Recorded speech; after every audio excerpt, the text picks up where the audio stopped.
Hey guys, this is Amber with thelovegal.com and youtube.com/thelovegal and lawofattractionblueprint.com. If you're not familiar with my name or my channel, I go by The Love Gal, or you can call me Amber.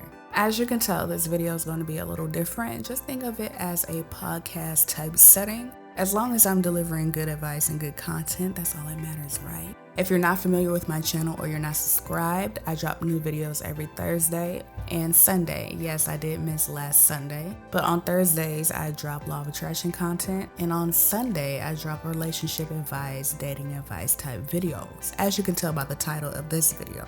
Before we get started, I would like to let you know that my full How to Get Your Ex Back guide is linked in my description box. It will be labeled. Now let's get started. Now, when it comes to getting your ex back, everybody's situation is different. Everybody's timetable is different as far as when they will get their ex back, because there's different variables that go along with everybody's situation. I can't say, oh, every single person that listens to this video or this audio is going to get their ex back in 3 weeks. I cannot say that. But what I will say is that if you listen to this audio to the end and follow my instructions, you should be in a far better position than what you are right now. Right now, you're going through a panic stage. You feel like you've done everything, you've said everything, you've done everything right. Or you may realize you've done everything wrong. I'm not sure what you have done up until this point. But one thing I will let you know, and this is because I've been in this situation and I've seen other people around me in this situation. Right now, you are going through an abandonment phase. Your breakup may have caused abandonment issues, or it may have triggered abandonment issues from your childhood. So right now you feel like you have to do any and everything to get the person that you want back before they get attached to someone else. I always tell people, I'm like, okay, you have to realize a big part of love is attachment. You don't necessarily need this person unless they're paying all your bills.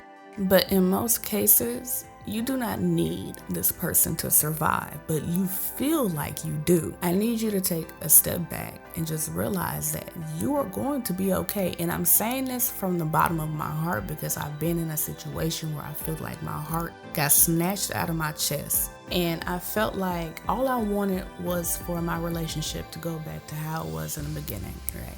It's totally normal. You want it to go back to how things were when both of you are happy and all over each other and just all the butterflies, the cupcakes, the rainbows, everything is just amazing. You want that feeling back. And I'm pretty sure your breakup was at the point where at the end it was just gut-wrenching. It was probably disrespectful. A lot of things were said, a lot of things were done, and it was damaging. Let me read the room right quick. If you're trying to get your ex back and you mean well, your intentions are pure, you are being genuine about the situation, and you're not being selfish about the situation, go ahead and give this video a like.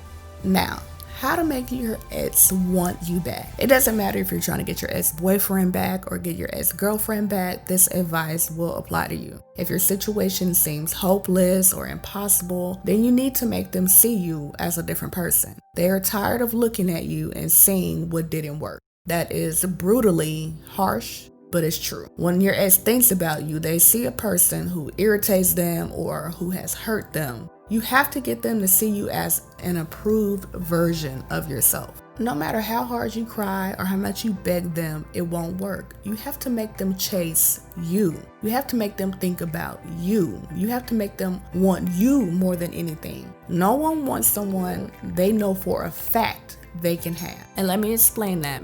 If a person knows that they have you in their back pocket and at their disposal at any time, you're always available to take them back, do you think they're going to act right?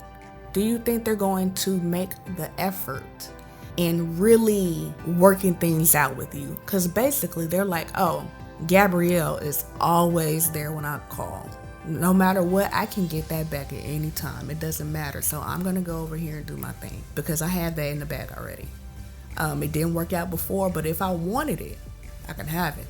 And that goes for men and women. We typically apply more pressure and really give time to things that we aren't sure we can have. We work harder for things that we know there's a possibility that we aren't able to get them. You feel me? When you first start dating somebody, it's like, oh, I need to apply pressure because I don't know where their mind is. And then as time goes on and you're talking and you know they're in love with you or vice versa, the effort kind of calms down. See, I know you're in bad shape right now and you're thinking, I need my ex back. But in reality, you don't need them. You want them back. You don't necessarily miss them, you miss how they made you feel. This is all about your own emotions. You miss the feeling of being important to them. And that's okay. Tell yourself you would like a fresh beginning with them. Your attitude in this predicament is very important. But official tip number 1. If you are sitting around and you're feeling sorry for yourself and you are extremely sad over this situation, which is natural, but you can't stay this way for too long. You cannot be down and out for too long. If this is you, you need to change your attitude and stop feeling sorry for yourself. And this is coming from a person who's been through it, and I've seen it happen with other people. Positive thoughts attract positive things. Negative thoughts attract negative things into your life. If you're sitting around and you're thinking, my situation is hopeless, this seems impossible, I'm never gonna get them back, they're mad at me, or I really messed up, and blah, blah. Look, it's not gonna happen. However, with the law of attraction and the law of expectation, pretty much this is how it works. When you expect things to happen, then it will happen. The stars will align for you if that's what you want. I want you to take a second and really think about what I just said. Everything that you have expected to happen in your life has happened, right? I don't care how big or how small it is. When you put in a certain action and you expect for certain results, more than likely I'm talking about a 98% chance that it happens just that way. Start expecting communication. Start expecting positive communication with your ex. Start expecting your ex to soften that attitude that they have right now. Start expecting your ex to finally know what they want. Tip number 2, give yourself a physical, mental, and emotional makeover. In order for your ex to see you in a new light, you have to show them something different. It does something to their subconscious. It could be something so small like parting your hair different or dyeing your hair or, changing up your wardrobe a little bit. It could be something small to you as putting a smile on your face. The most important thing out of all the things you want to do to make yourself over, your energy needs a makeover. Your energy needs a makeover. When they come around you or they see you on Instagram, Facebook, whatever, they should be able to feel that there is something new about you. Subtle physical changes go a long way too. Clean up the areas in your life that needs improving. You want them to say, wow, the next time they see you. Not, ooh, Lord, what happened to them? You don't want them to do that. When you step into a room, it's an energy shift. That's the goal.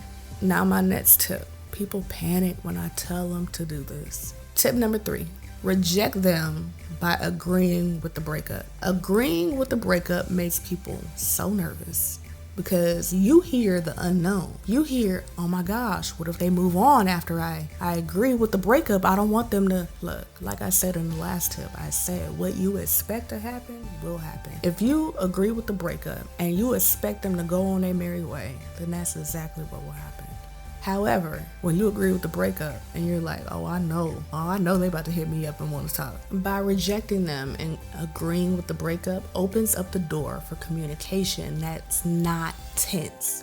You don't necessarily have to honestly agree, but it takes the pressure from your ex. They will be able to relax around you. You're not going out of your way to be mean or rude to them. The goal is to get them to chase after you. They won't do so if they know you still dreadfully want them. Remember, once you do this, you have to keep that same energy. You can't flip-flop between being strong and emotional. And I say this because a lot of people that I've helped over the years, I'm telling them what to do. Things are going on track because of what I'm telling them to do. And then one night they get in their feelings. And then they hit them with a whole paragraph in the text messages. And it flip-flops exactly what I told them to do before. And it's confusing their ex and they're confusing themselves. During this process, you have to keep that same energy until they start to chase after you until they be like, hey, I want to work on this. Hey, let's get closer. If you are going through a tough time where it's like one of them nights